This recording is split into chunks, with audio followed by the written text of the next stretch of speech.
So welcome everybody, and thank you so much for joining us at this ANZCA webinar titled HVAC, the Sustainability Issue Hidden in Plain Sight. It's great to have you all here showing an interest in this important sustainability topic. We'd like to start by acknowledging and paying respects to the traditional custodians of country throughout Australia, and to Ngā iwi Māori as the tangata whenua of Aotearoa and the special relationship with Pacific peoples. Tonight we've got a webinar that is going to go for an hour and a half, and we've got four fantastic speakers who are going to give you separate presentations. And at the end of that, we're going to have a panel discussion with the addition of an extra guest who will join us for that. And we are looking forward to hearing all of the experiences and insights that these experts have to share with us this evening. So without further ado, I'd like to introduce our first speaker. And apologies that we don't have Dr Wagih Abu Rowin's title doctor on his little panel showing up. It's just a little technical glitch, so apologies for that, Wagih. Dr Wagih Abu Rowin holds a PhD in mechanical engineering with a focus on fluid mechanics. They've served as the director of an engineering design company specialising in electrical, mechanical and plumbing services, where they were responsible for designing HVAC systems for commercial buildings.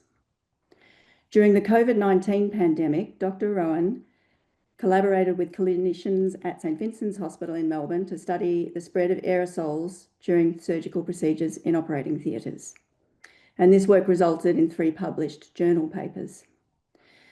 At present, they're leading a setback project in collaboration with Western Health, which investigates the role of HVAC setback strategies in reducing energy consumption in hospital operating theatres while maintaining safe clinical conditions. Thank you so much, Dr Rowin. We're looking forward to hearing what you've got to say. Thanks a lot. So I'll share my screen now.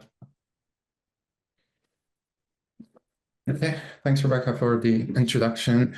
Welcome everybody. So as you mentioned, I'll be going through a presentation of HVAC sustainability in hospitals. But before that, probably wonder like why you have an engineer here within this panel. So I'll just quickly go through the work that we do at the University of Melbourne in mechanical engineering, sort of related to this topic, and explain more why we believe this problem particularly is quite important. So Melbourne Fluid Group. So I work at the University of Melbourne Mechanical Engineering. We have a fluid group. It's one of the biggest groups around the world for this research. As you can see from here, the number of academics here is about 12. We have lots of postdocs, PhD students, and research engineers. Typically, our research is sort of covering a broad range, going from fundamental studies in sort of flow over airplanes, ships, where we have a number of wind tunnels, water channels in the lab. But we also do work related to with industrial partners and health sectors. And after COVID, we also start doing more about the air quality and indoor and ventilation systems. So I'll just quickly show you some of the projects that we worked on and we are still working on that sort of related to the health sector. And as you can see from here, the pictures, we sort of do multiple projects. One of the projects that we are quite proud of is the hoodie, which is the hood project, which is, I think you've seen this product on hospitals. And this all started during the COVID pandemic, where there was a potential risk for health workers in getting affected by COVID. And then we tried to build sort of bubble or barrier between patients and health workers. And this one resulted in a hood product that's basically taking air, filter it, and then putting that air to the patient with a sort of filter condition. Then it will sort of create a barrier between that patient and the surrounding. there's this version, as you see it in this picture, that could go onto the bed, and we have a smaller version that could also go into waiting rooms where for each like a chair.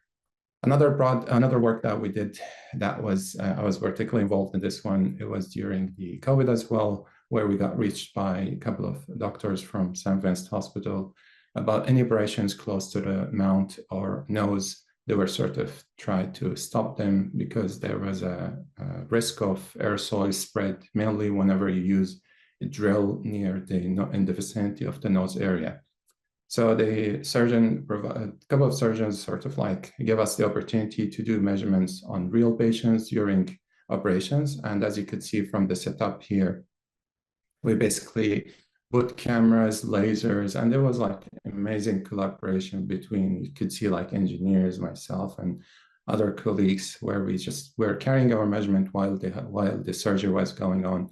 And that resulted in 3 publications, and one of the publications received really well. And it has more than like 70 citations at least till now. Another work, which I guess would be related or close to you, it's currently going right now with Josh. It's also from Western Health, is about the blood loss monitoring. I know blood loss is not really a big issue, but when it does happen, then we did interview a number of doctors, nurses, and explain to us the way they do it right now is just basically using that baby scale, putting like a couple of whatever sponges that were soaked, and then they will use whiteboard or their phones trying to sort of getting a number of the blood loss. However, there's basically no precise way of doing it. Although we are mechanical engineers, but we still have the capabilities of building products, electronic products. And now we sort of finalized a product that it has like multiple scales to measure, to get the level in the canisters, getting the fluid bags, and also the sponges. And hopefully we will be able to test this one soon, and it might also turn into a real product. Quickly cover the other projects that now related to the topic we are going to discuss today. So after COVID, we did sort of get our hands on a number of related equipment that to monitor the air quality, particle distribution, and so on. Then we have a number of projects that were particularly with City of Melbourne or public transportations, where we did carry measurements, for example, in a train that is going from Melbourne to Geelong, and we just wanted to see like the air quality inside it and how the particle distributes, where we basically introduce particles and then we just see the decaying or the removing of these particles with time. Another project that is currently now going with Brennate, which is an institute about also the health and air quality, where this project is in collaboration with the Victoria government, where we monitor like public spaces, and our goal is just to first go and take a baseline measurements in city councils, schools, and based on that, we could do some calculations and suggest number of equipment that could be introduced in those public spaces, which we are in this phase. And then we could see how that air quality inside those rooms did improve with the including of these equipment. So that's sort of an overview and some of the projects related to what we are going to talk about it today.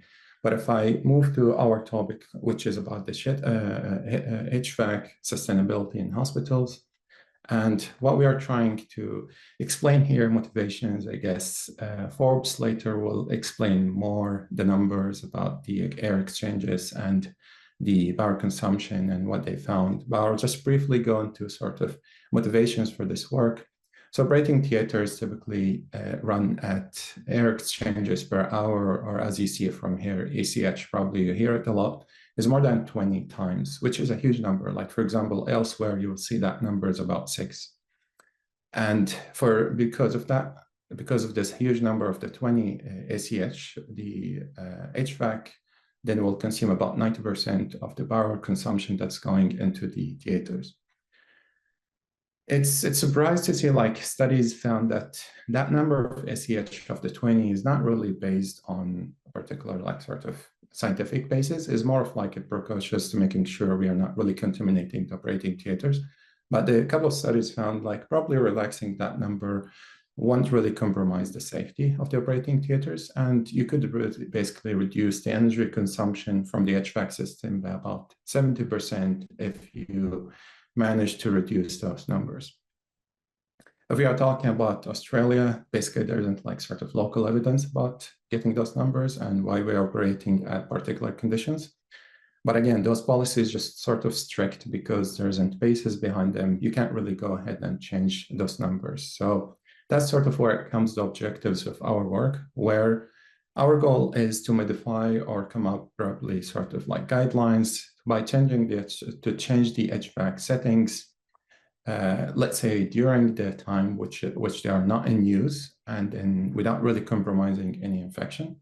And the way to do that, given that we have the equipment and the expertise, we are going to do it with the monitoring of the environment, the microbiological aspects toward that to assess the impact. So we're not just blindly going to change into the energy consumption.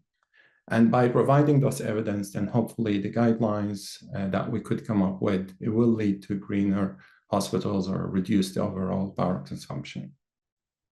So this project is already in progress and we already start working on it. We have really nice place we started with, which is our case study, or what we call a site study. So for this one, it is the Bakshmash Hospital. I'm hoping like most of you are familiar with this hospital. And the reason we are going for this hospital because it has advanced building management system for their HVAC. And what I mean by building management system, so we could precisely change or control all the settings for the HVAC. And it has rooms that they are identical in shape that we could control, that we could sort of use them for comparison. And there's already existing setback system, but I'll explain that setback system is mainly built to reduce the noise from the HVAC for the surrounded area. So it's not really built to save energy or designed to save energy. So if I just show here the floor plan of the hospital, if you've been there, this is the entrance, as you can see at the bottom where it says, and then you go through, you find the two operating theaters. There are three, but we are just mainly focusing on that area. And again, the reason we're focusing on these are sort of identical in size, which are really nice for to do like this comparison study. And each of the room like sort of connected to anesthesia and scrub area. And there is a common room between them, which they call it the setup or the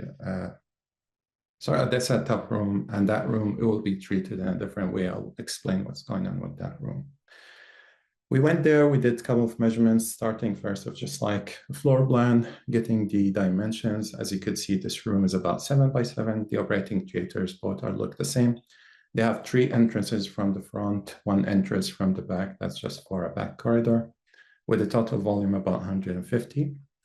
It's just like one operating bed inside that room, but I won't really bother you much with this. This is what we need to go through it. So I'll just quickly explain what is the air handling unit, which is a unit that is used for HVAC to control the air quality and also air temperature in that sense, and humidity and so on. So the HVAC system, this is embedded in each of the operating theaters. I would say almost all the operating theaters around the world will have this HVAC system, air handling unit system. So quickly, the air handling unit will have a return, which is basically taking air from the operating theater itself. And you will have a number of sensors just to assess what is the temperature and the humidity. And then that's all controlled by a return fan. That return fan then passes that air into, which is controlled by 2 dampers. Those dampers will either control all the air goes outside or the air returns and mixes with the fresh air that's coming. So these are the dampers. And the fresh air is coming from here. And the reason we need the fresh air is to control also the CO2 level, so we can just keep circulating. So for example, the split system that we have typically in our houses, you just see like that, so just circulating and changing the temperature. But for such theater, you do need to reduce the CO2 level. That's why you bring fresh air. So you mix that fresh air with the return air. And the whole purpose here is just to slightly improve the condition of the fresh air temperature, so you don't completely bring something at the raw temperature that's coming from outside. Then the air passes through a number of filters. There's cooling and heating coils, which to control the temperature depends on the setting. There's another fan, and then that will be supplied to the room. That's simple. That's sort of what is going on into the system. And there is a setback system, as I mentioned, in this particular hospital. And the setback looks like this. So they basically throw the rooms into setback from 6 p.m. till 7 a.m. That's every day, except Sundays. They just keep them all the time on the setback. I've heard a couple of you talking about the overwriting that system. So that system, you could overwrite it also here with different ways. So they do have a motion detector inside the room. So if someone walks to the rooms, it will go back to the normal operating settings, which I will show you in the next slide, the difference between the setback and the normal. And then it will just overwrite that one and goes to normal. Or the other thing, there is a board inside the room itself, which you could click to jump into the normal settings. And the last one, you could do it from the BMS system or the building management system online, which you just open that one and click. In terms of the settings that they have right now, as you could see from here, so the red is the setback and the green is the normal system. So they do lower the fan speed to 60%, and while for the normal, it just blows at 100%. What's just quite interesting, they completely turn off the return fan and they keep the supply, and for the normal time, they have it 50%. And by just like understanding this concept, this is a huge loss of energy because now you only rely on bringing fresh air during the setback, which it will require a lot of energy. They do relax slightly the temperature. So instead of setting of about 20, they bring it to 17. And for the heating, instead of like 27, they bring it sort of 25. So there's a bit of relaxation in temperature, but the odd choice that is happening here is just putting this one to 0%. And again, because the reason they did this is just to reduce the noise. Just quickly mentioning, although they do this like changing the setback, the temperature difference between the different rooms remains the same. So they're not really compromising the infection. So still the temperature, whether in the normal settings or the setback settings, you could see. So the negative, it means the flow going from the operating theater to the area. So for the anesthesia or the scrub areas, regardless whether the normal is a setback, the number is still negative. That means the air is going in that direction. While for the setup room, again, this room, you always keep it at higher pressure. In both settings is also still the same. So just in this quick presentation, I'll just try to say key insights from the current setback setting than what we saw. It's mainly for noise reduction and is not really doing much in terms of energy. But if we, in the future, we manage to fine tune these settings, hopefully with maintaining the pressure difference for the surrounded areas, we could improve the energy consumption. And that's it, I think, for my talk. I'm happy to take any questions. Thank you, Wagih, so much. That was really interesting to hear the engineer's perspective on how these things work. We'll keep questions to the end after all four speakers have done their presentations. But if anyone wants to put a question into the Q&A at any time, then that's we encourage you to do so. Fantastic. I neglected to make sure that all of the attendees knew that HVAC stands for heating, ventilation, and air conditioning. So I probably should have done that right at the top. All right, fantastic. Our next speaker is Dr. Marion Kainer, who's going to speak on HVAC in the operating room suite. Dr. Marion Kainer is an infectious diseases physician and healthcare epidemiologist who is currently the head of infectious diseases at Western Health, where she's been collaborating on several projects with Associate Professor Forbes McGain. She was an epidemic intelligence service officer or disease detective with the Centers for Disease Control and Prevention in the US, where she investigated several outbreaks involving HVAC systems. She's worked with engineers since 1996 and even more closely since 2020. Thank you so much, Marion, for agreeing to speak to us tonight. Thank you so much for the opportunity. Can I just check that you're seeing my slides? Yeah, that's great. Yeah. Fantastic. Okay.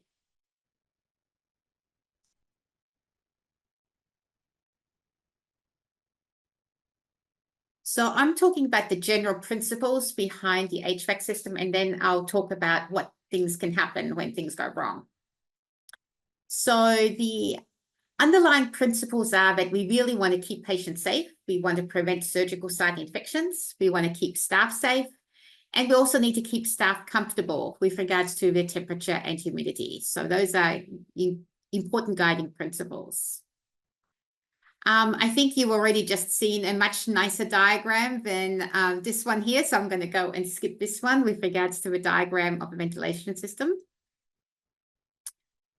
And when we're looking at trying to keep patients safe, we really want to prevent contamination of the air supply.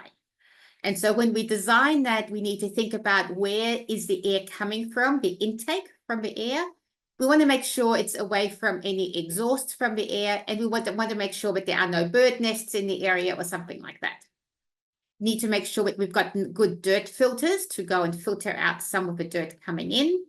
And then we need HEPA filters, which filter out much smaller particles. And you're very familiar with those HEPA filters with during COVID as well. We've got portable HEPA filters. When we're looking at the HEPA filters, it's important that the frame for the HEPA filter is not made out of wood, because that can potentially get wet and you can get mold growing on it. And then the principle is air is always going to go by the path of least resistance. And so you need to make really sure that there is no leakage around the HEPA filter where it is inside the ductwork. The air ducts need to be appropriately cleaned. There may be humidification reservoirs within there. And the location within the airflow is important. Where is that humidification occurring? Is it before or after the HEPA filter? And then we have the operating rooms, as was just mentioned beforehand, having a high number of air exchanges per hour. That is what the ACH stands for. And the principle here is really the solution to pollution is dilution. It reduces the concentration of any airborne pathogens, and whether that is bacteria, whether it's virus particles, for example, COVID, or whether it's related to toxins when people use the cautery. Air exchanges range usually between 20 to 24 in the operating room. That means that the air in the operating room, the whole air in the operating room, gets turned over 20 to 24 times per hour. That's a lot of air. And it all requires for the temperature to be adjusted and humidified. And so that is really energy intensive. And so that's the reason why we're focusing on this. The other principle which we're talking about here in infection prevention, you see this all the time, is clean to dirty. You always go from clean to dirty, never the other way around, because otherwise you contaminate whatever is clean with what you have had, which is dirty. And so here we have a positive pressure of the operating room to the corridor. So the contaminated air from the corridor does not go into the operating room. And for that, you need to have a pressure differential. And we're looking at the airflow going from above the patient to initially flow over the patient, exposed instruments, and then away. Again, this is the principle of clean to dirty. So now I'm going to go and describe 2 outbreaks of when things go wrong. So this is a publication in Clinical Infectious Diseases, 1996, Acremonium killiliense, which is a fungus endophthalmitis that occurred after cataract extraction. So as background, after cataract extraction, infective endophthalmitis is actually quite rare. It's the rates which are published are between 0.08% and 0.5%. Overall, and only of those, only 0 to 4% are fungal infections. So fungal endophthalmitis following cataract extraction is rare. And before this particular outbreak was described, it had been traced to solutions used to rinse intraocular lenses, irrigation fluids, as well as intravenous anesthetics. This in Pennsylvania, there was a day surgical center where they had 4 patients who had this fungal Acremonium chiliensis endophthalmitis following cataract surgery and intraocular lens implantation. Now, the EPI investigation, they did a cohort study. So they followed all these patients through, and 4 out of 105 patients who had their operative procedure on the first day of the week when surgeries were performed, so it's 3.8%, had this endophthalmitis, versus 0 of the patients who were operated on other days of the week, with an undefined risk ratio. If a procedure was more likely, the procedure was more likely to have begun before 8:45 a.m. versus later in the day, 3 out of 34, 8.8% compared to 0.06%, 1 out of 182, with a risk ratio of 16.2. So those that give us a clue as to what do we need to be potentially looking at. And similarly, the case control study showed that the surgeries for cases, they started significantly sooner after the operating room was opened versus controls, a median of 45 minutes compared to 150 minutes. So what was this HVAC system like at this day surgery center? It was a separate unit to the operating room, instrument room, and scrub room compared to the rest of the hospital, which is what we normally expect. It had outside air and recirculated air. The air came in, it went through a dirt filter, a HEPA filter, an air blower, a condenser unit, an evaporative humidifier with a reservoir, then the main airflow and into the operating room. Pay attention to where the HEPA filter is in relationship to the humidifier. And this HVAC system was turned off after surgery on Thursday night and was turned on at 7:45 a.m. on Tuesdays. So they only operated Tuesday, Wednesday, and Thursday with regard in these operating rooms. In June of 1992, a contaminated HEPA filter was identified and removed, replaced. The ducts were all cleaned and sanitized. At that time, there was no routine cleaning of the humidifier. And when they took those air ducts and humidifiers apart, they found that the humidifier reservoir had organic material and there was lots of rust in the air duct junctions. That suggested there was previous pooling of water in those air ducts. When they cultured the humidifier water, they found a very heavy growth of this fungus. And all the other cultures were negative for this fungus. The HEPA filters, lots of air duct specimens of perioperative medications, those are all negative. So here the hypothesis was that you had a contaminated reservoir of humidified water after the HEPA filter. And so if you had that any contamination, it didn't get captured by the HEPA filter. Then there was water collection within the air duct immediately downstream, and that air duct may have harbored this fungus, promoting growth very close to the operating room outlet with no final filtration device. And then the hypothesis is that when you turn the HVAC on in the morning, with that agitation, you may have dislodged spores from the wall of the humidifier or the HVAC ducts. So that was the particular outbreak investigation here. It was not related to just the turning on and turning off. There were other things in place which caused this problem.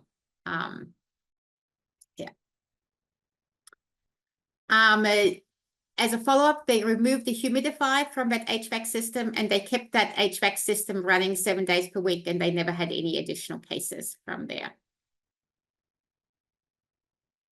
So the next one is an outbreak investigation where I was the lead investigator when I was an epidemic intelligence service officer at CDC, of saline-filled breast implants which were contaminated with curvularia. That's a black fungus among women who underwent cosmetic breast augmentation. And here, these slides are slides which I used back when I was at CDC. So that's why it's got the blue background, the traditional yellow and white. So between December 2000 and July 2001, there were 5 women who had cosmetic breast augmentation at this day surgical center, who then had underwent revision surgery. And at the time of revision surgery, they had this abnormal black sediment, which you can see there in their saline-filled breast implant. And the culture of that was Curbularia, which is a fungus. 2 of those patients were symptomatic. One had acute infection and one had a capsular contracture, which is chronic inflammation. And 3 were asymptomatic. This was an incidental finding when they had their revision surgery. These were all done by one surgeon, and the saline-filled breast implants came from 2 manufacturers. And one illustrative case was, this is a lady who had breast augmentation with a saline-filled breast implant back in 1995. In June of 2000, she had a revision. The breast implant was removed. It was macroscopically clear. The old saline was removed, new saline was added, and then it was re-implanted. And then in July of 2001, she had revision surgery, and one of these breast implants was affected. It had this black sediment in it, which grew Curbularia. Here is an epicurve with the dates, months and year on the x-axis, and the number of people undergoing revision surgery on the y-axis. As you can see that these people had, and the red shows the fungal contamination. So at 22 people who had revision surgery, where both saline-filled breast implants were visualized. And so if there was no fungus, it was plain yellow or plain blue. And if there was a fungus, it's got the red illustration in it. And this is, on the x-axis, is the date of the original insertion. We performed a case control study, and a major risk factor was the time in the operating room. 107 minutes compared to 67 minutes. If they had 2 additional procedures, if they had a perioreolar incision, they also were risk factors, but these were strongly associated with increased time in the operating room. And in operating room 2, had a high odds ratio, even though it didn't quite reach statistical significance on the case control study. And then surgeon X was associated with this as well. We then performed a cohort study where we assumed that if we didn't know that you had a contamination, then it was assumed that you didn't have a contaminated breast implant.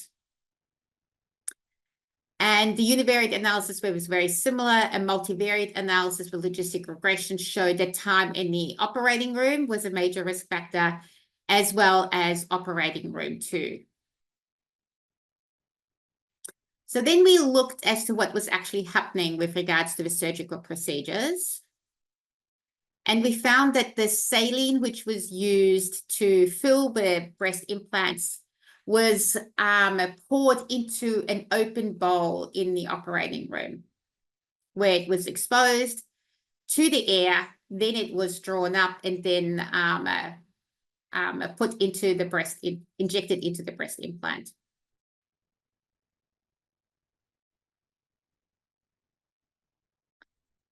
So what would be the potential source of this fungus? The implants would be unlikely because they're 2 different manufacturers.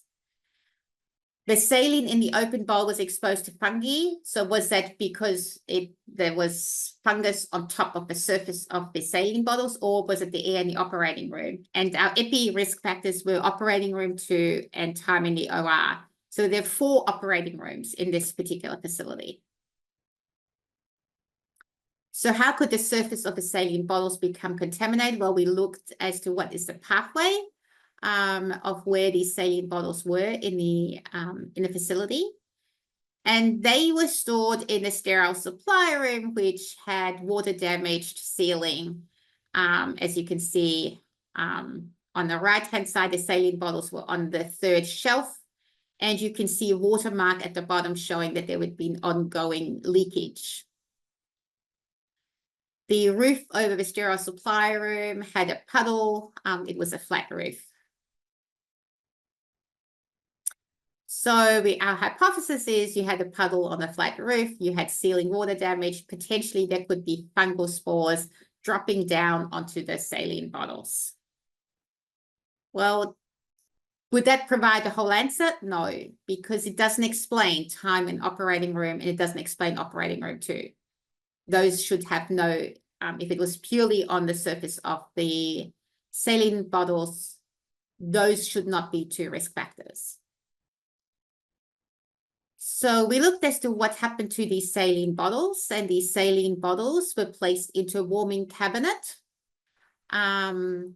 This is a warming cabinet that was opened and closed multiple times during the day. It was because when you put in these saline-filled breast implants, you can't have it too cold because that does bad things to the heart. So these were inside this warming cabinet. It was nobody's responsibility to go and clean the warming cabinet. That warming cabinet was directly opposite operating room 2. There you have a view from operating room 2, and you can see it. It's directly opposite the corridor, 2 meters away.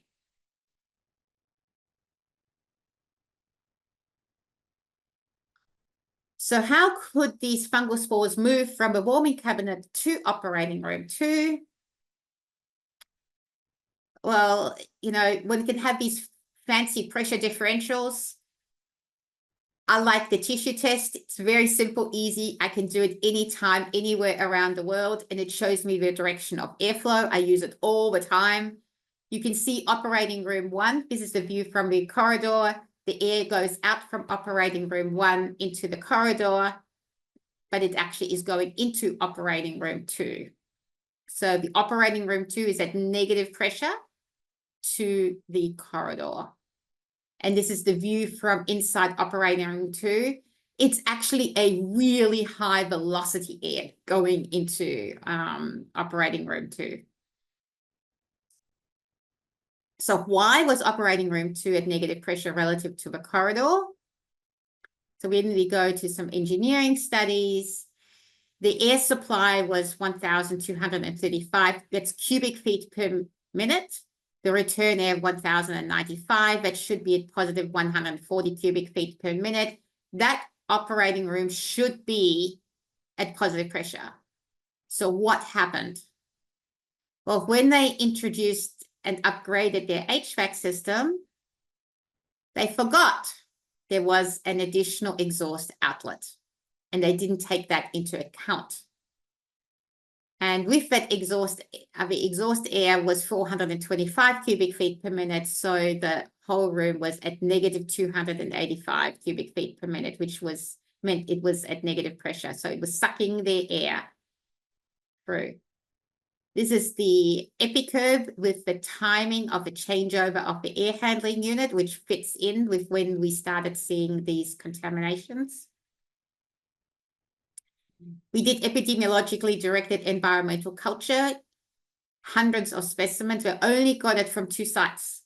One was an air sample in the sterile supply room on the 3rd shelf where the saline bottles were kept, and then an air sample in the corridor between the warming cabinet and operating room 2. We grew multiple other fungi, including Aspergillus, and the colony forming unit count for fungi in operating room 2 was 8 times higher than operating room 3. And the director for mycology unit at the fungal people at CDC said, this is a fungal box. There were just lots and lots of fungi there.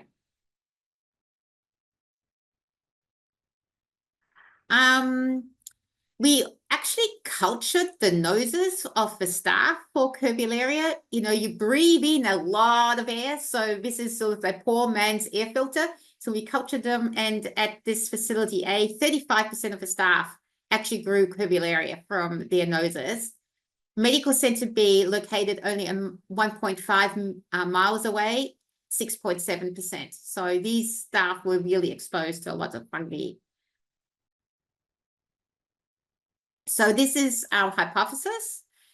You had the puddle on the roof resulting in ceiling water damage, the contamination of the saline bottles, which were moved into the warmer, which was opened and closed multiple times.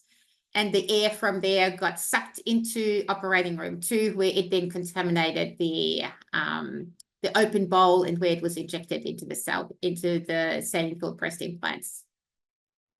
So our recommendations were to use a closed system to fill the saline-filled breast implants so that you didn't have the open bowl of saline exposed to the air. To close operating room 2. It was very gratifying. This was the fastest implementation I have just about ever seen of any recommendations I've ever made. Within 20 minutes of me saying close operating room 2, it was closed. They rebalanced the HVAC and then maintained the operating room at positive pressure. We removed the water damage sheetrock and addressed the causes of the water damage. Infection control involvement is really important in planning, construction, demolition, and renovation of facilities and HVAC systems in traditional and new healthcare settings, such as day surgical centres. And that's me. So thank you.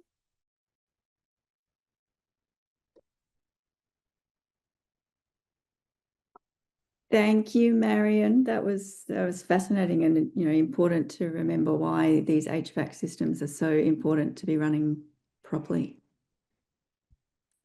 All right, so our next speaker is Dr. Brooke Rule. Brooke is a consultant anaesthetist at Fiona Stanley and Fremantle Hospitals in Perth in Western Australia. She's a member of the FSFHG Green Theatres Group, and she's motivated by the daily reminders of the climate crisis we're living in and the short window remaining to act. Thank you so much, Brooke, for presenting for us this evening. Over to you. Excellent. Again, also just checking everyone can hear me and see my screen. Can hear you well and can see your screen. Great, excellent. So I'm going to talk you through our experience with trying to initiate a HVAC setback program within a very large public hospital within Australia. What seemed like a very easy idea at the start has proven to be much more complex and a much bigger beast than we had anticipated. So hopefully some of the lessons we've learnt might help yourselves in getting these, or set some realistic expectations perhaps for how these programs roll out. So I know we have some people from different backgrounds here. Just my screen, there we go. So just to give a bit of background as to the kind of hospital and the environment that we're talking about, Fiona Stanley is the largest public hospital within Western Australia with nearly 800 beds. And that feels like it's increasing on a weekly basis. There's always people, new beds opening up wherever. Incredibly busy. We do a very complex mix of head and neck cancer, cardiothoracics, obstetrics, pediatrics, and a huge volume of emergency surgery.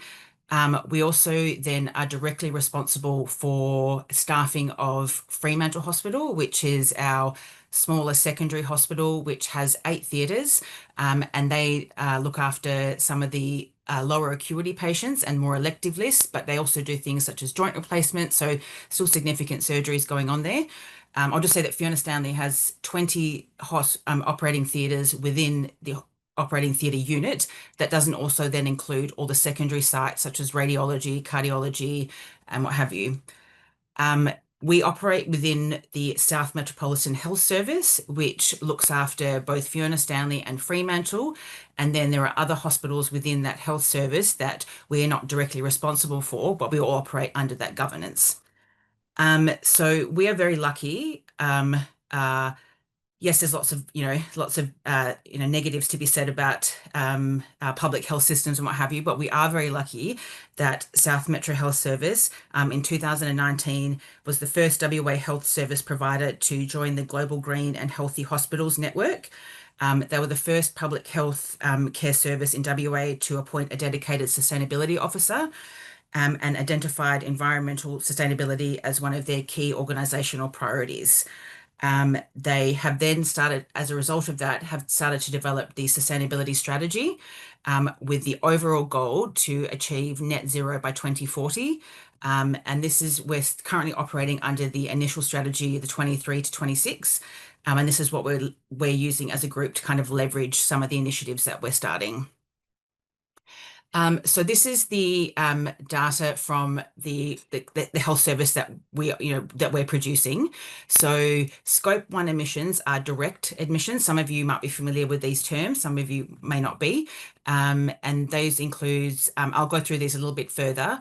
Then there's Scope 2, which is essentially purchased electricity, which is pretty much HVAC. Is it purchase what's needed to fund HVAC is purchase electricity. So 2/3 almost comes from this type of purchase electricity, of which HVAC is a huge proportion of. And then Scope 3 is kind of indirect sources. So the health service is looking directly at focusing on Scope 2 and Scope 1 at the moment in helping to reduce our carbon footprint. And just to go into a bit more detail what that means. So you can see here that in the Scope 2, purchase electricity, purchase steam, heat and cooling, that's right up there in the health services priority. So that meant that when we saw the kind of work that was being done in Victoria, along with international work that's being done, we kind of thought this was a really good project to try, initiate at Fiona Stanley. As a result, kind of piggybacking or, the kind of people that are leveraging or, moving this stuff forward is the Green Theatres Network in WA, which is a group of inter-hospital people, multidisciplinary people who are interested in sustainability options. And then within our hospital network system, we have the Fiona Stanley Fremantle Hospital Green Theatres Group, and that's where I'm a member of. That is co-led by Dr. James Anderson, who's on the panel today, and Dr. Archana who's in the attendees as well. So they have been really leading the charge across here, and they're the ones who are really inspiring a lot of us to try and get these projects on board. So as it has been established through the last couple of talks, HVAC is complicated. When we first kind of looked at this project, we saw at the panels that are in Fiona Stanley are essentially the ones that you can see there. It says normal and setback. And James and I, when we were discussing this project, said, what happens if we press setback? What happens? And no one could tell us. We pressed it, nothing seemed to change. We were like, oh, have we just, shut down the hospital? We're not sure. No one could tell us. We had no idea what to do. It's a very complex system. So we really just needed to get some more information and just have a bit of an idea of kind of what we were actually getting ourselves involved in when we came to looking at setting this system up in Fiona Stanley. Just because I'm a bit of a visual learner, and I know has already touched on how much HVACs contribute to the electrical and the carbon emissions for a theatre. But the operating theatres essentially use 3 to 6 times more energy. They're more energy intensive per metre squared than the average. That's due to HVAC, lighting, monitoring. And currently, of those 20 theatres that I was talking about 60 to 70% of the hours per week, those theatres are not being in use. And the yellow portion of this graph here is the energy consumption for theatres total secondary to the HVAC systems. So almost 50% comes from HVAC systems. So anything we can do to reduce the carbon emissions, the energy usage of a HVAC system is going to be beneficial to the environment, but as far as the hospitals are concerned, economically as well. So when that kind of came to light, as no one could really tell us, asking nursing staff, what have you, no one seemed to have a clue. We then had to find somebody who could help us, assist in this. And I think while it would kind of mention, why do you think an engineer is involved in these talks? I can tell you right now that without having engineering on board for our systems, we would never have got any of this project off the ground. So they were essential. And it really, at the start, it involved me kind of cold calling people within the engineering department, trying to explain what I was after, trying to explain who, what our goals were, who was the best person to talk to. And it took quite a while and a few different people, and eventually got linked in with some really keen engineers who were involved in the building management system for the HVAC, but also very keen in regards to the setback modes, and were familiar with the type of work that was being done elsewhere. And that really was the catalyst for actually getting these kind of thing off the ground. So then once we had identified some people who could help us, we then had to specify how these engineering systems work within your specific hospital system. So I know that the preceding talkers have given you an overview of how HVAC systems work, but it seems that every single hospital has a slightly different setup as to how that overall system is controlled. So at Fiona Stanley, we have our building management contracted out to a private company, which has caused its own issues, which I will talk about.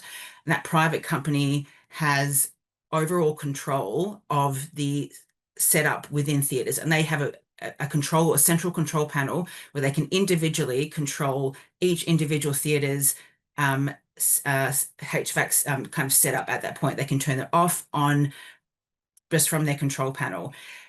Ideally, we thought at the time, we could have somebody there, we could call them and say, put it into setback or what have you. But due to staffing levels, they can't be available to operate that central control system at all time. So it needed to have kind of an inbuilt system that we could work on. So we also decided that given some issues that people have spoken about previously, about people, and all of us doctors love to touch buttons and play with systems and things, that we wanted to be able to remove the human involvement and remove the human factors, so people didn't forget, people couldn't mess with the system, and have it all integrated and kind of centralized as a control point. Then I just want to say also, as is very clear, this is not like the way it's been approached in WA it's very much clearly, I mean, for those who aren't from Australia, but people in WA, wait a while has definitely been the kind of vibe that we've gotten back from when trying to approach this situation. But it's not, we're not doing anything new here. These studies, all these things here, there are people overseas, clearly in Victoria, are leading the charge, and there's who we've taken, piggybacked on a lot of their work that they've done. This is nothing new. This is nothing fancy that we're doing here. It's all been done. It's all been researched. It's all been proven to be economically and environmentally beneficial. So I just want to preface that this is nothing. We're not rewriting the playbook here. So currently, because when we had to think about, looking at clearly with the preceding talk about how important HVAC systems are, and we don't want to be getting infections in breast implants and anything like that happening at Fiona Stanley. So we did have to think very carefully about what the setback mode would look like for us, because there was a lot of people that were very interested when we approached them with this idea of what this kind of mode was going to look like. So typically in normal mode, we currently have 20 air changes per hour. Our temperature set is anywhere from 18 to 26 degrees, and the humidity anywhere from 40 to 70%. So our proposal, which we had to be very careful about and to be very reassuring, was that we were not planning to introduce this setback mode into any emergency theatre, which, I mean, theatres do tend to, some of the theatres do run for 24 hours in Fiona Stanley quite frequently. So, but we want to start this in somewhere, one of the theatres that is not used for emergency. We want the operating system to be programmed by the building management. So offsite, Serco will be doing the operating system. And then normal mode would get reactivated upon receiving the startup signal. So essentially that timed program, that timed outage that we heard about in the first talk, that was the kind of thing that we were going to do, we want to do. And then given all the research that happened during COVID, we know very well the amount of air cycles that it takes to get a theatre clean, for want of a better word. So we gave it 30 minutes to reach the appropriate air cycles and pressure modes. Then looking at the setback mode. So this was hard because, as has kind of been alluded to, there's not a huge amount of data out there as to what constitutes a safe amount of air changes per cycle. It's certainly very important to maintain the positive pressure between the other areas to those theatres. Using the data that we've taken from the guys in Victoria, plus some of the guidelines from overseas, we proposed that our setback mode will have 8 air changes per hour of at least 4 changes should be outside air, reducing the airflow, setting a set humidity set point, and just warming the temperature up. This setback mode will again automatically be done via building management. So the idea is that there is a 30-minute delay after that set time to ensure that any particles that are left have been filtered. And then the theatre normal mode would resume as per the schedule.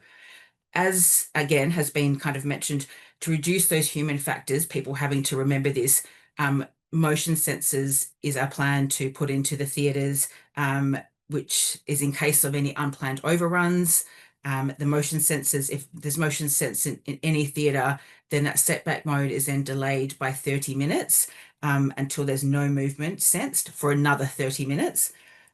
Once the setback mode is initiated, you can still go back into normal mode, either via the scheduled start time, or there is an override button that the centralized service can do. We would have lighting available. So if someone needed to go into a certain theatre for a piece of equipment that wasn't available in a different theatre and that theatre was in setback mode, lighting would come on for 15 minutes and operate via the occupancy sensor. That would only happen while in setback mode. Otherwise, it just all works as normal. And engineering, we've been told by our engineers that they can easily adjust all set points and schedules to suit any clinical requirements. I think James is going to help me elaborate a little bit later on about how we've come to these exact numbers. But yeah, like I said, it can be a little bit vague.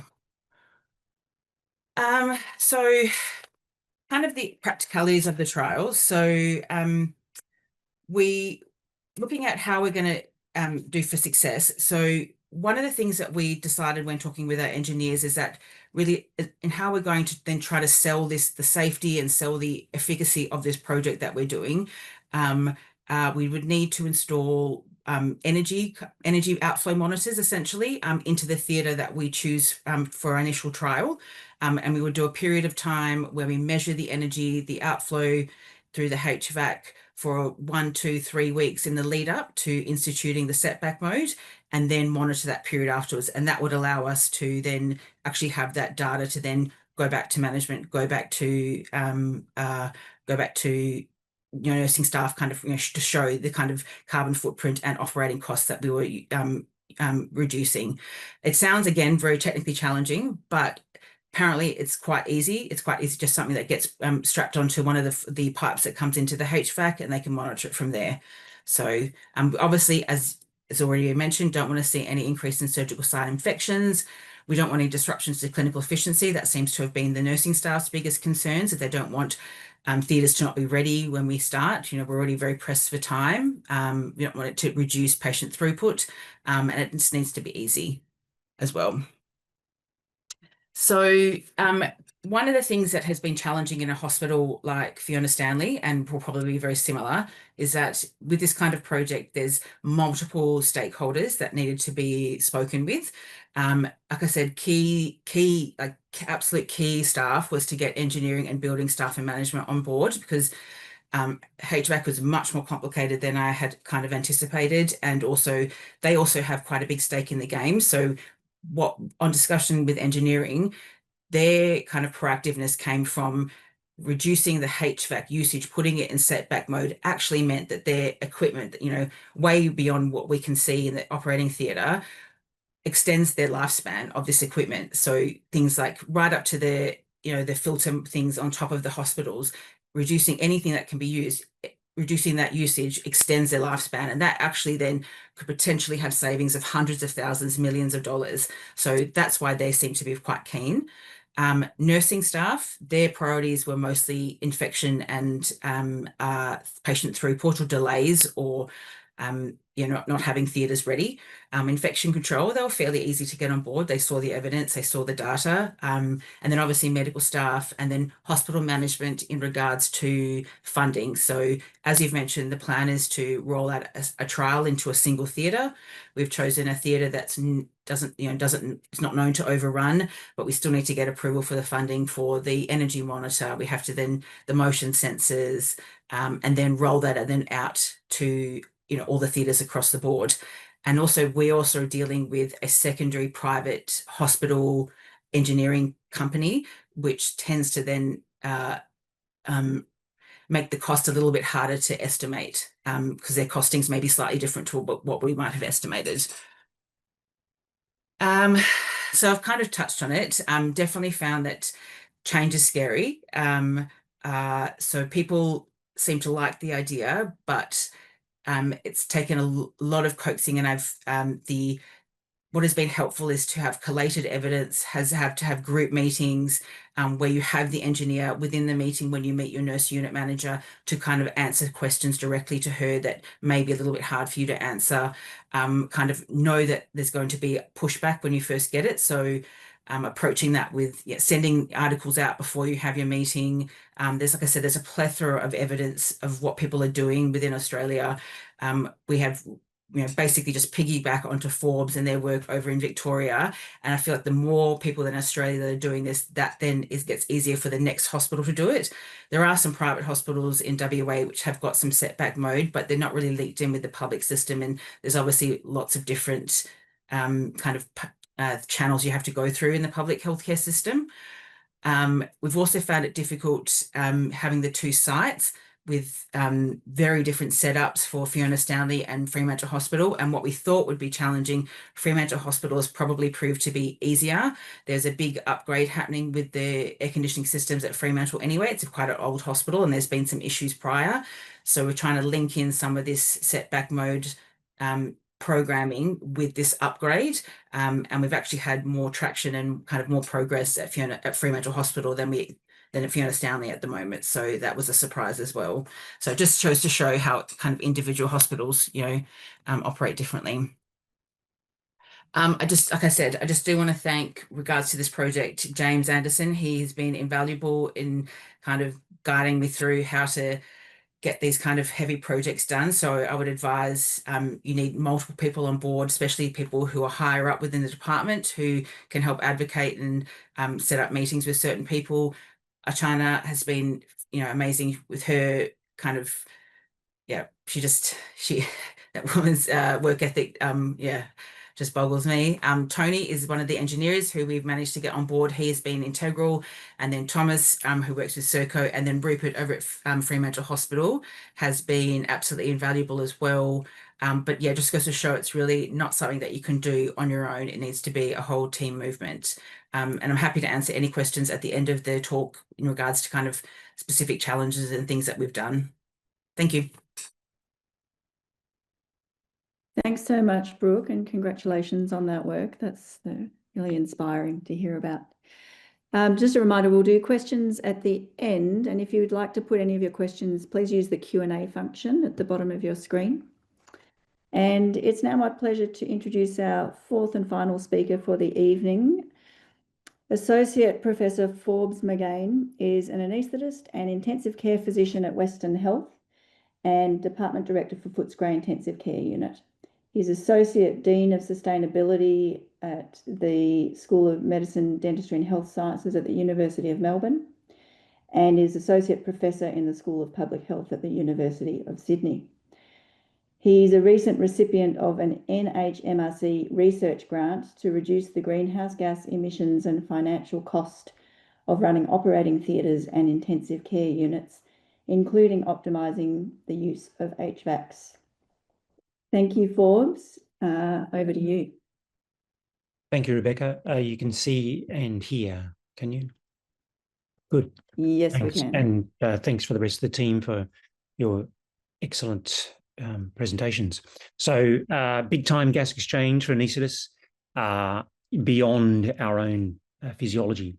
I'm just going to go through fairly quickly what we're up to and what we haven't achieved yet, because in a way, this is an area that, as Brooke has already described, requires quite a lot of interaction with many people.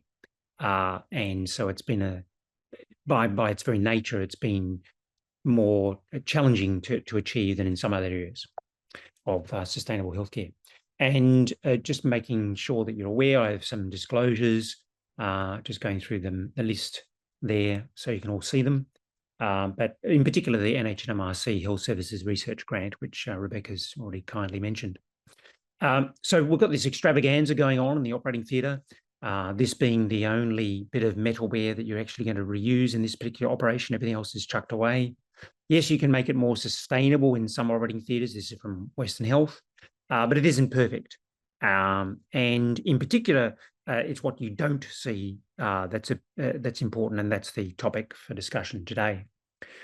So a fairly recent article of ours with the team at Western Health, as well as Scott from University of Melbourne and Lu A also from University of Melbourne Engineering, this was the knee replacement carbon footprint. And I won't go through all the other parts of the footprint of that operation, but really just want to focus on why this matters in a bit more detail of what we did.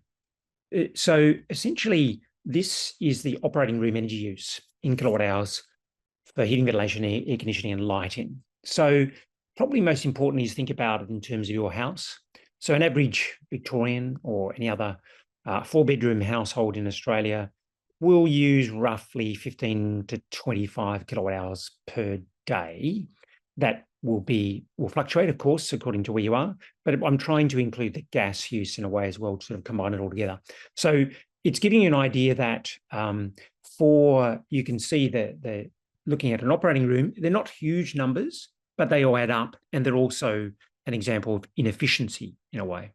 So for gas heating, which in Victoria, as you imagine, is a large part of the story, it's saying that there's around 3 kilowatt hours of gas heating. Now, of course, that's in joules, but I've converted it into kilowatt hours to make it simple. So 1 hour in the operating room is about this. You need about 6-7 hours to be the same as a 4-person household. But the issue is that you don't at home leave your heating, ventilation, air conditioning running all the time. You turn it off because it saves money.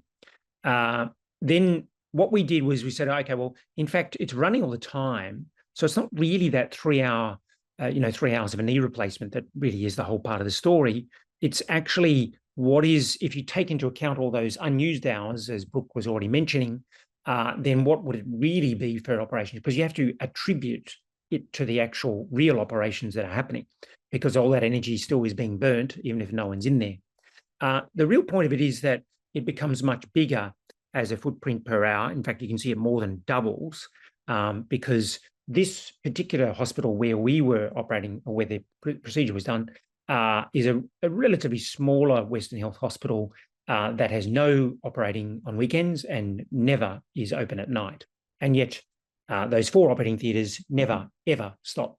And so they're running at 20 air changes an hour and it's all taxpayers' money being burnt. And so in Victoria, that's where you can see about the 80% is being used. Now, that'd be very different for any Queenslanders listening in, Western Australians as well. And so a different sort of story. You can see that the cooling and other things are important. But what I wanted to perhaps mainly say is that lighting and things like that, you can see it's only appearing in the kilowatt hours per hour. In other words, it's turned off. It's all blank here because it isn't actually used. The thing is, because we see it, we're very visual creatures. So we turn off the lighting, but the lighting is only a small part of the story, particularly now that we have LED lights, even in surgery. The actual amount of energy is like 10-fold less than the amount of energy burnt just for being in the operating theatre with the gas heating, let alone all the extra burning of energy that's occurring out of hours. So it's just an important point to think about. When people talk about lighting, it really is not part of the story. I know most of the audience knows that, but it's good to reinforce. You can see it actually in play right here. So the other point is that the total amount for a 3-hour operation is 30 kilowatt hours, so it's more like a 5 or 6 or 7 person household for the day. For one, that's just the heating, ventilation, air conditioning, and a bit of lighting is part of the story there. So it all adds up. And the problem is, as we said, is that it's happening out of hours where a lot of it's occurring. So I'm just going to quickly go through some of the guidelines and how things are perhaps different around the country, and how a lot of this is based on ASHRAE, the American Society of Healthcare, Refrigeration, Air Conditioning, is an important background. What I wanted to show you here was that you can see on the left-hand column there, Victoria, so, New South Wales, WA from some guidelines. Strangely enough, I don't know if you can actually, this is a bit strange. Can you see the US one at the bottom? I can't really see it on my, can you see it, Rebecca? No, okay, I'm gonna have to come out of this because that will be, just going to reshare, but not in that mode, because it is important that we have that comparison. I'm just going to, sorry, team. Now, is that coming in now? It's a bit smaller, but hopefully you can see it. Okay, so probably most important is to look at the bottom, and that's at the American refrigeration and air conditioning standards. You can see those sort of temperature, humidity, those things, that 20 air changes an hour we've already heard about. Only 6 were actually required in the recovery room or PACU. And that point that air changes per hour may be reduced and temperature humidity targets modified when the room is unoccupied, is what it says at the bottom there. Why does that matter? Because already in about probably 10 to 20%, we did a bit of a survey there, 10 to 20% of American hospitals' operating rooms already have setbacks, and they've been around for a while. And so it's sort of interesting to see those setbacks in place already in the USA. Certainly it's very common in Deutschland and Germany, and certainly in pockets in other parts of the world. For example, we'll get on to Spain and Taiwan as examples. Now, getting back to Victoria, New South Wales, Western Australia, you can see that not too much variability here in temperatures and humidity, which is pretty understandable. Don't want the fungi to be growing. But over here, you can see that Victoria has fairly clear information, capable of setback mode when not in use, does not give an actual amount, and whether it's 6 air changes per hour or anything like that, but it just says that you can minimum amounts of outside air with full humidity control and wide and acceptable temperature ranges. A previous version of this document had said that you needed 50% return air, which Wagih's already talked about, and that tends to be what's occurring. So in other words, a minimum of 50% is going to be outside air, but it doesn't actually quite say that there. Similarly, you've got New South Wales, it doesn't specify it, so it's a bit more vague, just doesn't mention it at all. And in WA, we've heard that it can maintain at a rate to maintain pressure flow gradients across the operating suite, which Marion's already very clearly said is extremely important to have that pressure difference. And we've seen the mayhem that can occur when you don't have that pressure gradient and you have a negative room instead of positive. So just a little side there to what we have to work within. I saw some comments there about clean rooms. Yes, so the ISO standards for Australian clean rooms are a little bit different to some other countries, but I suppose the main point is that Marion can comment on this further, the infection rates of prostheses and things like that for knee replacements, etc., are really very minimal difference, I would think, between Australia and other countries. In other words, that isn't the cause of the problem. If you're getting infection rates, it's probably going to be something else. Importantly, we've mentioned the sterile stock room has got to be the most positive, and also then the operating room is the second most positive, and we've got all those factors to be looking for. And pressure is an important part of it, and it's the air changes per hour that, in a sense, help with that, but are not in the entire story. So I'll just come back into the full mode. There we are. Okay. Then what I wanted to say is that, for example, one study from Taiwan we've had a look at was that a minimum of 6 air changes was required overnight to maintain acceptable air quality. And by that, when the air change per hour was 0, so in other words, they completely shut it off, that did compromise the pressure gradients. Part of the problem here is that complexity, that if you start to turn things right down to 0, then the pressure gradient can be lost between, unless you're also doing things with the anaesthetic room or the corridor, for example. So it's just being aware of all the way along of what you're doing and how it's important. And I think Wagih's already clearly showed us that some interesting things about, the return air not being changed or not being allowed to return, and that being important about pressure. So that was a study done by Lee in Taiwan, and it really showed what they decided to do was just go back to 6 as opposed to 20 when it wasn't set back. And that really already did save about 60-70% of energy use. So that's giving you some ideas of what's happening in Taiwan.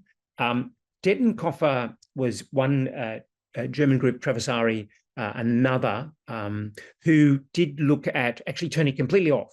So completely turned off the HVAC system for setbacks.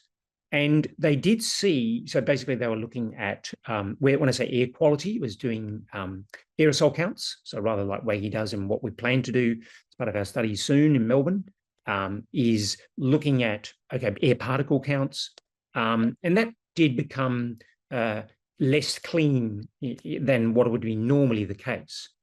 What they found, though, is the returns to normal levels, or clean room levels for the operating room, within 15 to 30 minutes of standard ventilation. So I think that you just have to be aware that, how low can you go? I think obviously there's a point where you have to make a decision about how safe you're going to be. And probably the more conservative approach would be to have that minimum of 6 air changes an hour, because, you can't be assured that the air quality is going to be as good, and if you have to open up the operating theatre really quickly after that. But generally what they've said is that, within 15 to 30 minutes, in other words, if you turn off the setback at, say, 6 a.m. in the morning in all your elective cases, operations where never is an emergency operation done, then you can safely get it back by 6:30 a.m. Yes, so the other one was Dettenkoffer, as I mentioned there, and Traversari. So some references there, just a little bit of background reading for the listeners who are interested, to give some information to show you that, yes, this is happening around the world. And in a way, Australia's been a bit slow to the story here. So as mentioned by Wagih, we'll be getting underway looking at this more closely. In particular, we're going to be working, sorry, I'm just going to finish there because it's a fairly brief presentation. Stop sharing, that's good. Have I stopped sharing, team? Yeah, so the real point is that what we will be doing, and this has been sort of a lot of work behind the scenes with Marion and other infection prevention and infectious diseases team members, is already there are devices that will, in a sense, suck air over a membrane, which will capture fungus and hardy bacteria. Then they're plated out. And you're just, in fact, this is done routinely as part of whenever any operating room is refurbished.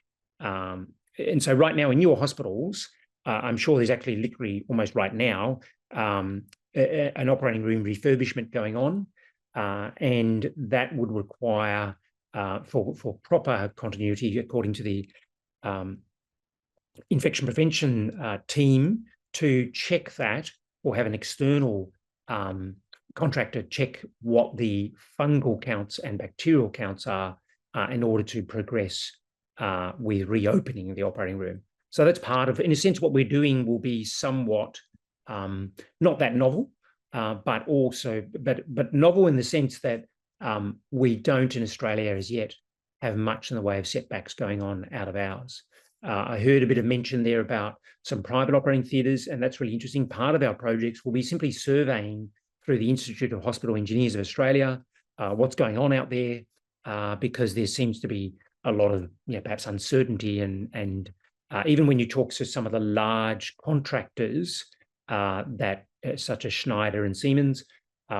They're not sure themselves. They often say, will be possible. One of the hospitals we're working with for our project already has the ability to set back, but they're not set back. And so although there are many operating rooms that are old where they don't have what we call variable speed drives, and they can't set back unless they spend a serious amount of money on this, there are many operating theatres that can set back but don't. And that includes at Western Hill. And so that's a real, I suppose, loss of opportunity, you could say. So working with engineers, working with infection prevention, looking forward to the next year or two. Thanks. Fantastic. Thanks so much, Forbes. That was a great presentation as well. So now we have a few minutes for a panel discussion to answer questions from the audience and to talk about what the information covered this evening has been. And to join the panel, we are fortunate to have Dr. James Anderson, who is a consultant anaesthetist and deputy head of department for anaesthesia, pain and perioperative medicine at Fiona Stanley and Fremantle hospitals, and the anaesthesia sustainability lead. And he, as we heard from Brooke's presentation, has been helping driving a project at both of these sites to implement setbacks in theatre HVACs. I also want to just introduce Emily Balmaks, who is the sort of co-chair of this webinar and has been doing all of the important work organising the speakers, and she's going to help chair this panel discussion. But I wonder if, James, if you had any sort of opening comments after all of that information we've just heard.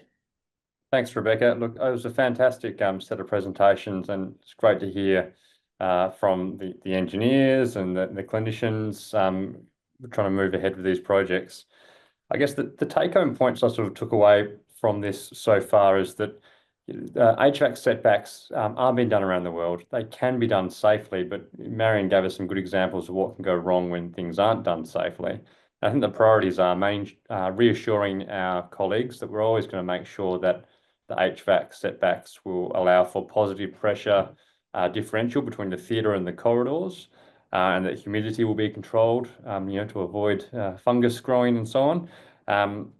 And then for those executive people who are sort of, wondering whether they should dip their toe into this project or not, which they might wonder about whether it's introducing risk, to reassure them that the numbers are around at least $10,000 per theatre per year in electricity use, which you will save from using setbacks. And if you wrap that into, having like a turning off objects at the end of the day, like a end of day shutdown checklist, you could be looking at in the order of like $40,000 per theatre per year of energy savings, just by turning things off. So there's a lot of savings to be made there, and that's before you even talk about taking theatres offline to replace the plant every 10 years or 15 years, when the fans need replacing, and the opportunity cost of that. So I think this is all really, it's a no-brainer project, but I think the panel has outlined how you have to just tread carefully and comprehensively when moving forward. If I could follow on from those opening remarks, thanks, James. I think that's a really useful sum up. Brooke mentioned the engagement with different groups and some of the competing priorities, and you've alluded to it there as well. Did you find that when you did go through this engagement process, that once you had acknowledged those and highlighted what the aims were from the environmental side and the additional financial benefits, that they were mostly on board? Were groups still struggling to be receptive and finding this quite challenging to get their heads around? What's your experience been? I think the first response from everyone is like, we can't have, infections, joint replacements getting infected. There's a lot of concern. I think you can reassure people on that. What I thought was interesting is that I'm not sure of what the expertise of any of the clinicians really is on HVAC systems. I was surprised that our infection control team waved it through, like we put our best foot forward and gave them lots of evidence and information. But Marion, you might be able to comment on this, what you think about the general awareness of this topic amongst infection control clinicians is my impression is it's quite a niche area of knowledge. And so those of us clinicians who are pushing these projects forward are probably going to be, moving towards becoming subject matter experts on the issue. And, probably need to make sure we have all the information together to be able to present. I'm not sure what you think there, Marion. I would agree with you. I think it's very much a niche thing, although there has been greater awareness because of COVID. Yeah. I'll say, James, I felt that we accounted the most I shouldn't say obstruction, I should say pushback or kind of questions from the nursing staff within theatres. I felt infection control, it was very simple, presented the evidence within one meeting, it was all done. But there was a lot of, that it wasn't quite as simple. And the entire trial of starting with one theatre and which theatre even choose and stuff like that, it has all come down to their concerns. I don't know if you agree or not. I think the human factors issue was a big one for the nursing staff. We have quite a dynamic theatre complex at Fiona Stanley, and it can be unpredictable when a theatre is going to become an emergency theatre at late notice. Our engineers came up with a solution, which I think which is kind of similar to what a Spanish group has done and has published on, by using the occupancy sensors or a motion sensor to define whether there is anyone in the room or not. And by just running for half an hour, running the HVAC for half an hour at normal values after the last movement, you can pretty much guarantee that anytime somebody crashes through the doors of that theatre, that it's clean and ready to go, and then the HVAC will spool up again. So that, that's one of the ways we are proposing to deal with the emergency theatre workload. I'm not sure if anyone else has any other comments. Wagih, you might have a thought on it, or Forbes, on how we best integrate the system with the humans who we know can be imperfect with their button pushing. I mean, one thing, James, that I want to also raise, like when you overwrite any system or any of that, is just the time that it takes to go back to the same conditions. I think that's something we need to consider. Like, even though you say like it's a motion detector once they get introduced to the room, based off like other measurements we did in not operating theater, so where the air exchange is much less, but it might take like up to 20 minutes or so to get back to the same air quality that is required. So just pushing the buttons, I guess, is an option, which is good, like which, for example, Bakshamash Hospital does have it, but they are trying to rely on, my understanding, on the schedules for really turning it on in advance for an hour or so to make sure they maintain the air quality required. Yeah, the guys in Spain thought that with their setup, it only took them 7 seconds to get to the flow rates that are required. Now, I've never seen a patient get into theatre in less than about, probably 15, 20, 30 minutes from when the first person walks into the operating theatre to start opening things up. But I guess it's theoretical.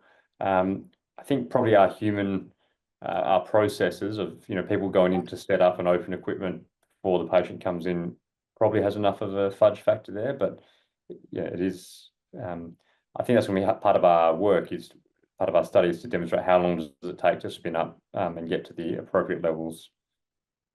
But what I mean, flow rates are different from the clearance rate, right? So the flow rates, that's true. Like by just push off a button, you come back to the same flow rate. That takes few seconds. But the clearance rate, which is how long does it take to clean the room from the introduced particles by opening the door and all of that, that might take like 20 minutes. That's what I think, Wagih, we definitely to try and get this project up and the plan is the emergency theatres would be the absolutely very last theatres that we would ever kind of institute this process in. So, and then ideally we would have had this system up and running in the the theatres, because having such 20 theatres already, there's a huge whole entire pod that's not used overnight essentially.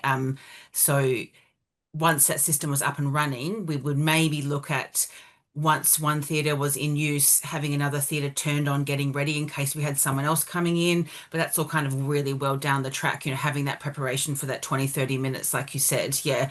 But we probably, in all likelihood, Fiona Stanley will have 1, 2, maybe 3 theatres running with their HVAC at all time, probably.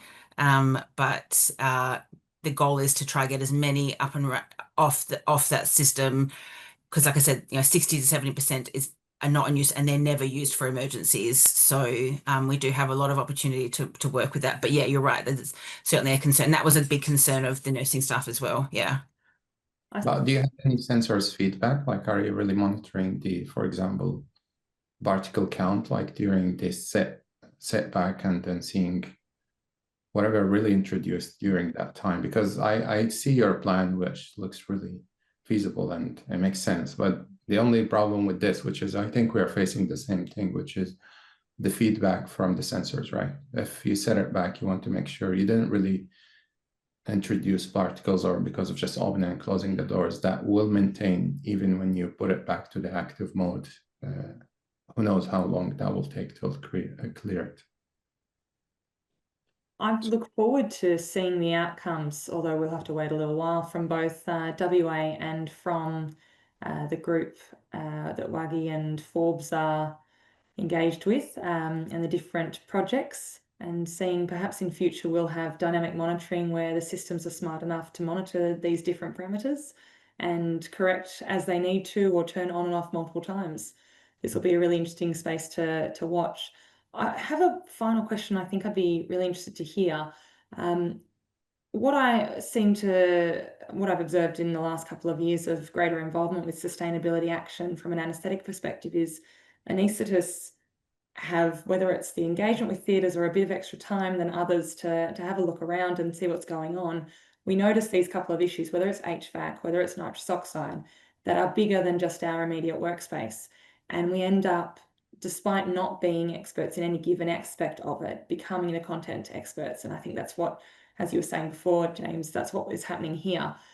Forbes and Wagih, are engineering bodies and larger contractors, are they aware of this as well? I mean, this is primarily an engineering issue with infection prevention and control purposes. Is any of that, we've already said infection diseases clinicians aren't that aware of it. Are engineers that aware of it?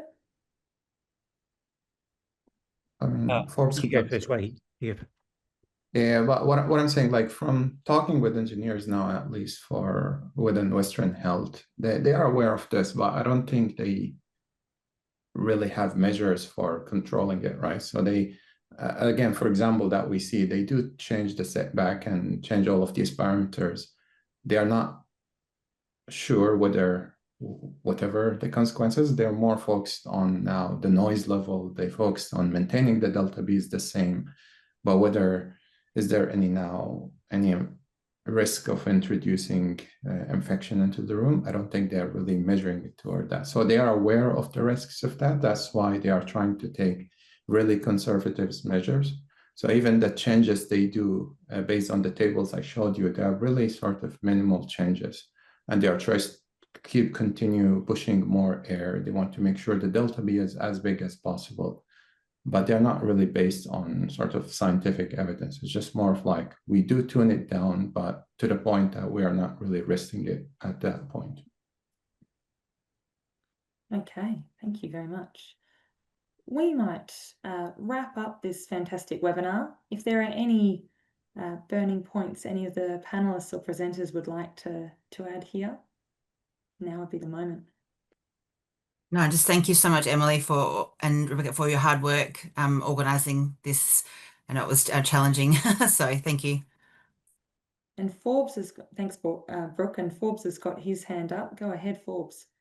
The few questions there are good. Thank you for all of those. I've tried to answer, and so has Wagih, for Dr. Anne Kapinga from Kampala. So that would be great I left my email address there to follow that up. Elmar Hilmick, you've got some really good questions there as well. I don't know, we might have to have some follow-up conversation with those. You got one from Brooke I can see as well.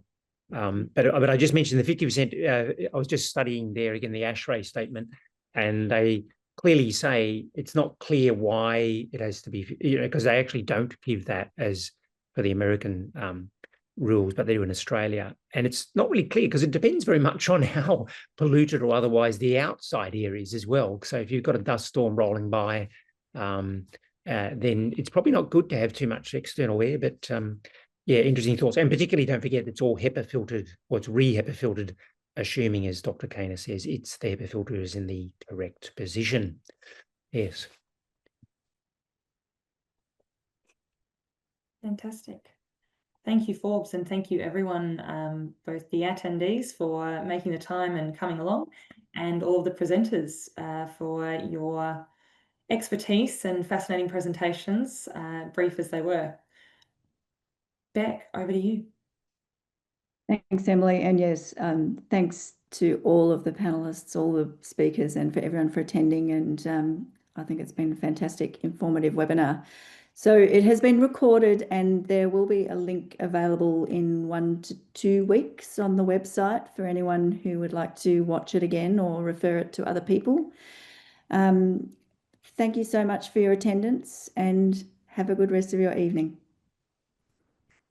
Thank you, Rebecca. Thank you, Emily. Thanks, ANZCA. And the final slide here is to encourage anyone who's not already joined the Environmental Sustainability Network at ANZCA, please consider joining so that we can collaborate and get more work done to improve sustainability in anaesthesia. Thanks, everyone.